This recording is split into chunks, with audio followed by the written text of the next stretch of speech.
Безусловно, Ливан, я считаю, фаворит. Сегодня в выпуске. Пока не буду выступать в ПАО. Мне более интересно и более что-то новое, мотивирующее. Насчет пандемии, я думаю, для меня лично она ничего не испортила. Я больше отдохнул, больше восстановился. А также турнир «Восток против Запада». Какие звезды нашего спорта сойдутся за столом армрестлинга? И что нам ждать от грандиозного шоу в Турции? Заурбек Хадоов ушел из Федерации ПАО в Федерацию ВАФ. Пока не буду выступать в ПАО. Мне более интересно и более что-то новое, мотивирующее. Да, я пару дней назад сообщил об этом. Все в курсе, я все сообщил цивильно, как надо. Просто, ограничение, то, что бороться нигде нельзя, это меня гасит. А я не хочу этого. Хочется как-то прогрессировать, мотивировать себя.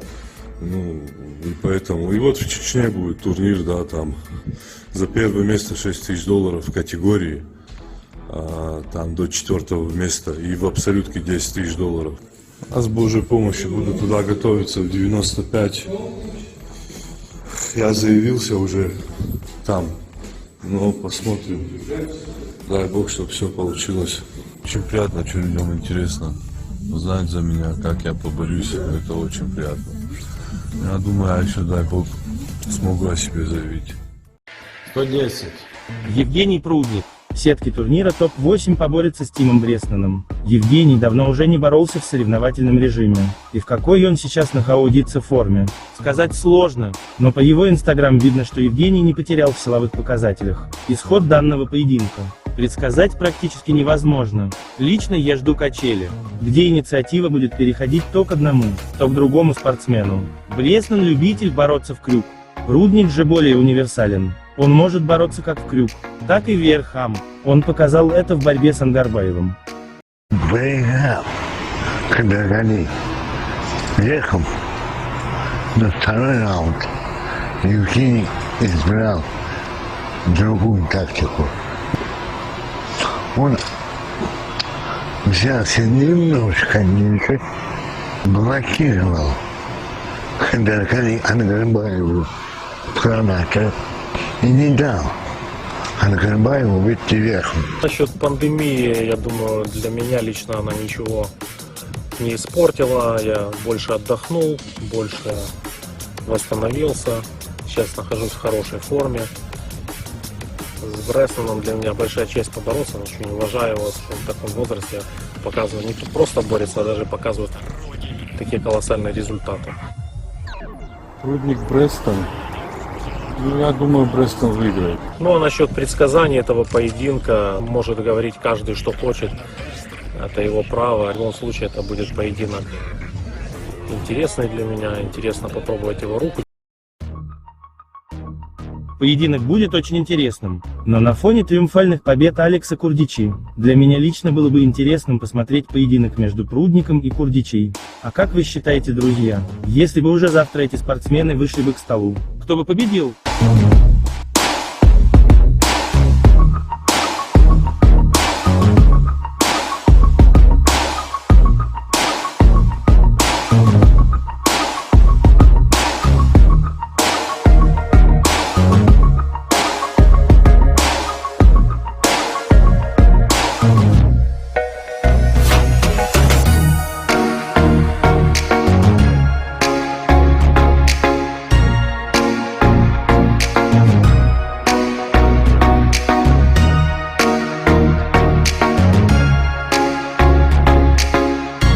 12 февраля, в Турции, пройдет грандиозное шоу с участием многих звезд нашего спорта. Девон Ларет попытается дать бой Левану Сагинашвили. В принципе, исход этого поединка, наверное, ясен всем, но я убежден, что смотреть его будут многие фанаты армрестлинга. Мне все-таки хочется, чтобы Девон хорошо подготовился, и поединок не был бы в одну калитку в пользу Левана. Напишите в комментариях, друзья, лично вам будет интересен данный поединок. Но в любом случае это будет интересный поединок, и в любом случае мы с удовольствием посмотрим поединок Ларет-Леван. Безусловно, Ливан, я считаю, фаворит. Ну, вот прям вот какой-то вот есть такая, не знаю. Хочется, чтобы Ларет, знаешь, как в последний раз он подготовился максимально хорошо. Ну и дал бой. Хотя бы дал бой. То есть он аутсайдер. Ну, он и сам об этом заявил. Все прекрасно все понимают. Ну, блин, вот хочется, чтобы он где-то там в подвале запрятался. Я всем докажу то, что я могу. Ну, как-то так. Ларет сделает просто мюзикл, наверное, с этого армфайта. Все знают, кто такой Ливан, то, что он топ-1 этапа прошлого топ-8. И там его знают. Я думаю, это будет очень интересно посмотреть. Вопрос, если вдруг Ливан проиграет, повлияет ли это на рейтинг? Ну, это же простой вопрос. Ливан не проиграет.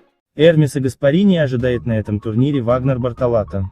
Вагнер давно уже выступает в ВАЛ и прославился своим необузданным характером.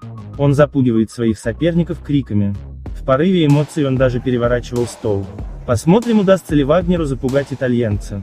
Гаспарини всухую проиграл Алексу Курдичи, но выиграл у Геннадия Квиквинии, где получил небольшую травму. Напишите в комментариях, друзья, кто по-вашему победит в этом поединке. Тодд Хатчингс против Йордана Цианева.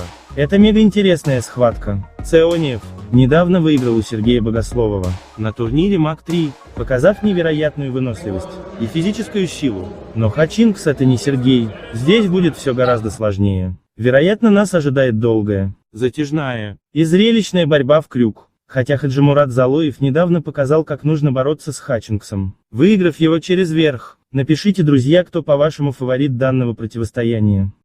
Скулбой же в Турции ждет настоящая проверка. Его соперником будет мощный Эван Баургоен. Но я думаю, что призер первенства России Александр Безязыков должен легко справиться с этой задачей. Если считаешь по-другому, напиши в комментариях.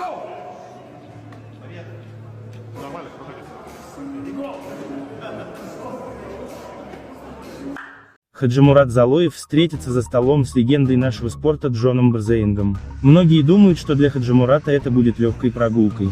Но я так не считаю. Этот поединок для Джона будет одним, наверное, из самых значимых в карьере.